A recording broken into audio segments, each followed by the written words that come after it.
tae tau ke ta hanu pe whakatua kovi. Hei kai toha manu. Tai tene a fioi. Ai ho wanoa ke taua a o o na mau ila a ke si a tamare so a ke ta a palala ai ta e ta au ke ta no pe pa pa o o ni e kai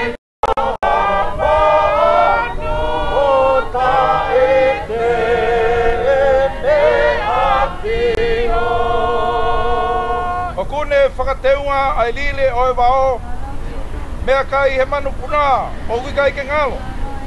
Inas ene tu whae lango mo he. Kai hua noa ki taua. O ene whakapere.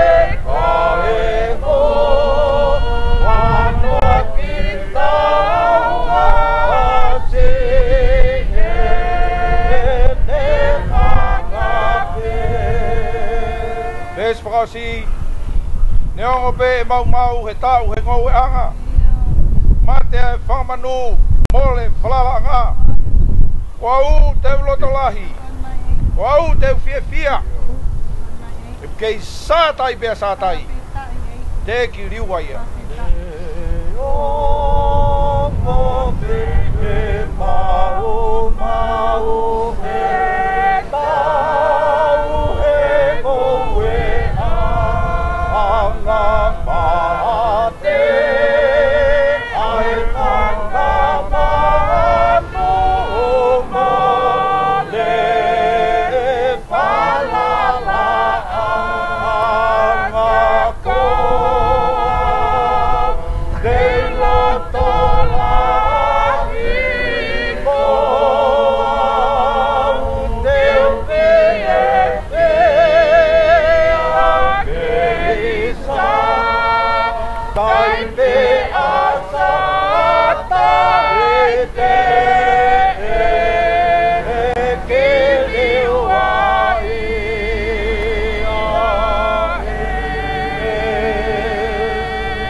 After the benediction, the Ulmatua would like to say something and then you'll be welcomed by the funeral directors.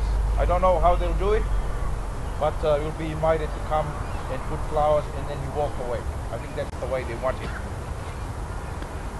Kirapaosi, may the peace of God that passes all our human understanding protect our hearts and our mind in Christ Jesus.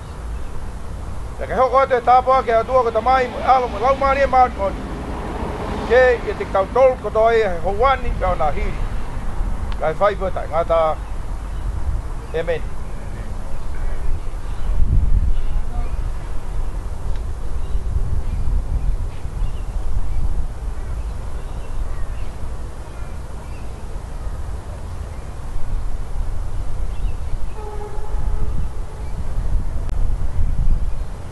Koe te kau e talamai ko whai toko hongo fulu pe te nau lava o tuku e nau matalai a kau ko taim koe e mātuku atu ai pe toki o mai e toi ngā o toki ai o muklawa ne hanga pakai e tau whakakato o tau whatongia ke osi e ne pakai mo umatua e no whakako e whatongia kuia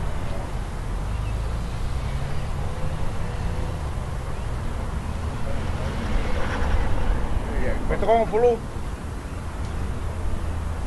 The 10.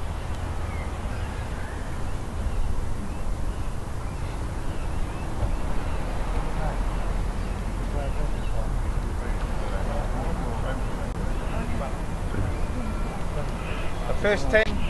With the kongo pulu. And all like to come medalha kau.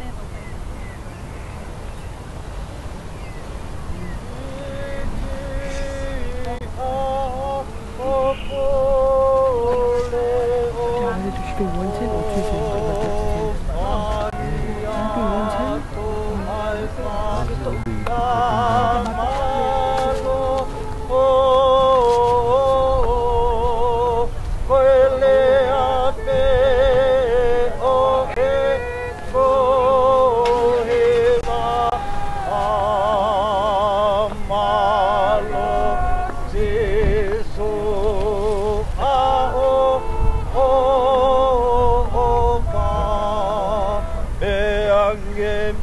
え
to o aho e he to e popo ai ta lo ai e ta poki mai tuku ange au ke uti fo ke api ongo marie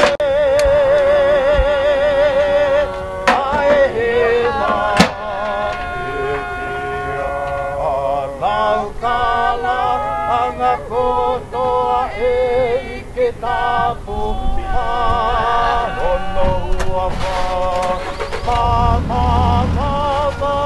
e pia a ke pia ko no a mai ke ai ka tapu moe a fio e tol tahai o toa Tamai boy alo, boy lau marie. Tapu ki he mala e kinu. Ka tapu te mareti manako mi momo. Toka no toka. Kau whakatulo watu pai se kau. Kau malu atu moa he whakatapu ka katopu te ngāo e aki. Tau te whaha whakatapu kehe kai tōno uno unia. Tau muwhangati, ko ke kamata mea tumo ono o whai mai, tamo kore atu ke muwhangati. Tarangata ia te au o whai ki tua. Pai tangata e ki uru mo tua, o whakaapa-apaia mo te mareti. Ko ia koutua i ke toi whakahopa te whukiati. Whafofonga to e whakamalo Mei he ui tau Pāmiri Whahu Tau mā e upe O mātolu kopoa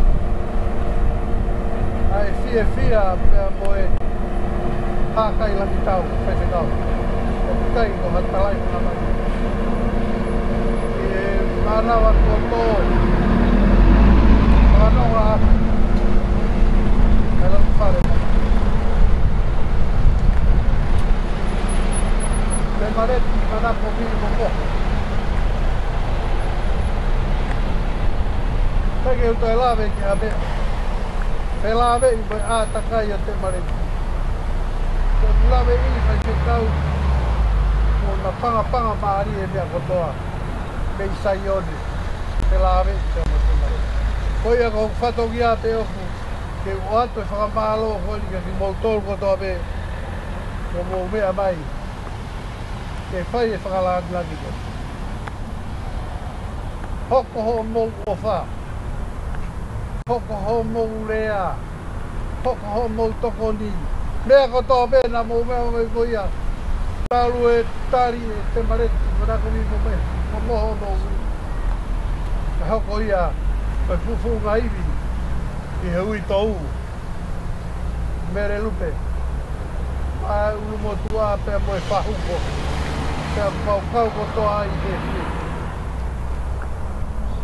Kai ke lava e he lao koe ni ku tau whihia ai O ta ofi ho mou fufunga o wha Whei ngātu ke mou unu ke mamao i kai Ko ngā aue ia a o wha Pea moe whine koe ni Ko malo atu Malo au pito ho mou o wha mo mou tako. Ko whange o tua e ke ne atu ha himi. Atu ke resi ma ki mou tongu. He kei hako atu ho tau ploto ofa koe ni whakatonga. Ai o kusino whakariti anu. O na ngata heni ka hoko atu. Koia, koi osi koe ni. Wha more atu. Koe uru motua me motua koe ni mama mahi au pitu. Koe ta tau pe mo e lao, tau se ao mo. Koe tau mātuku koe me heni. Koe tau osi ia. Kai ai ha toenga, tuku peke ao mo manuleu me uru motua. Ke ma whakalawa atu. Ofa ke mo umau ha sapat whaele rei. Pea mo monu ia hoki. Leverewa e whakahoa kau tatau atu.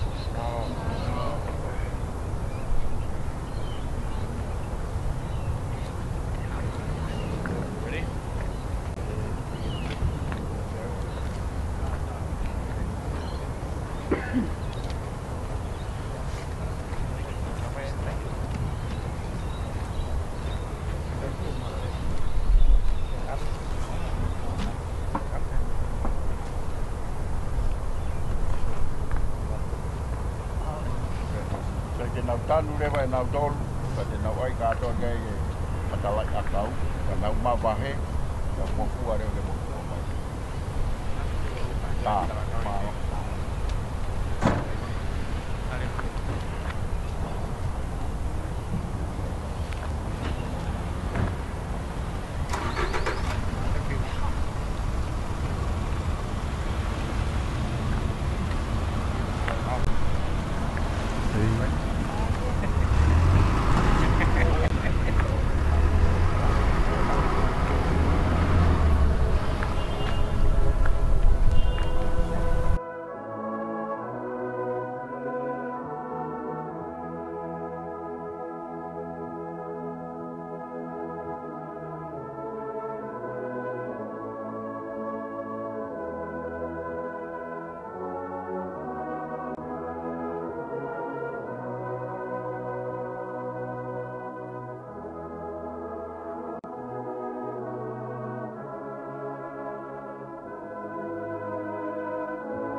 Malo volava le fotografie.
Oh, in New Hampshire.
mau si a pe ke ole la ke ma tu si kakai te malo se na tengia si te maleti ko si ai te pai ke te maleti a mo fa o fa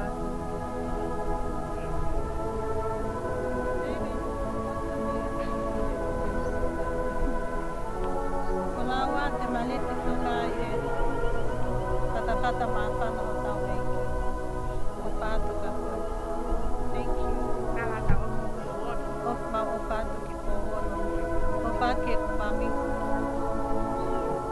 love you Lisa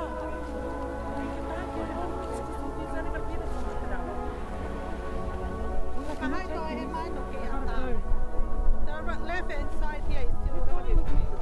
Uli and Nia. There's still space over here.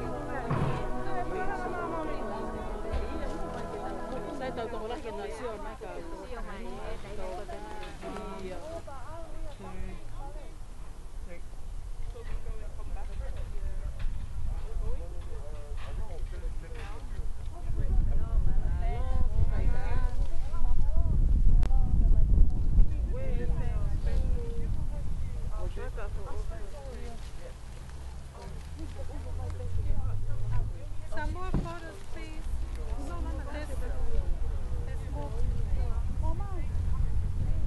There's more family arriving.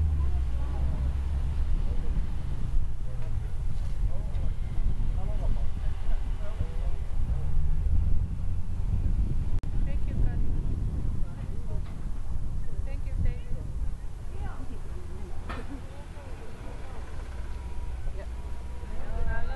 Thank you.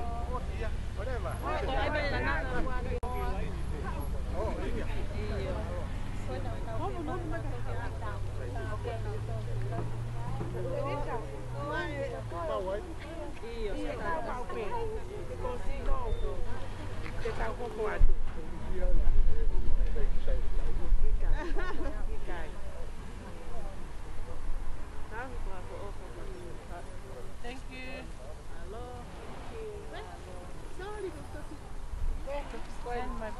One more.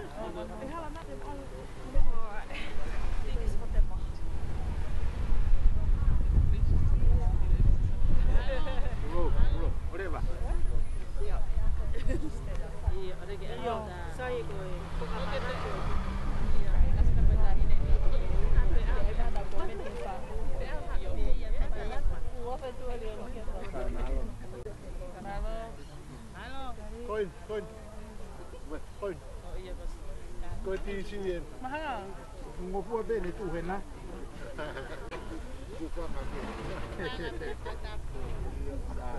Tao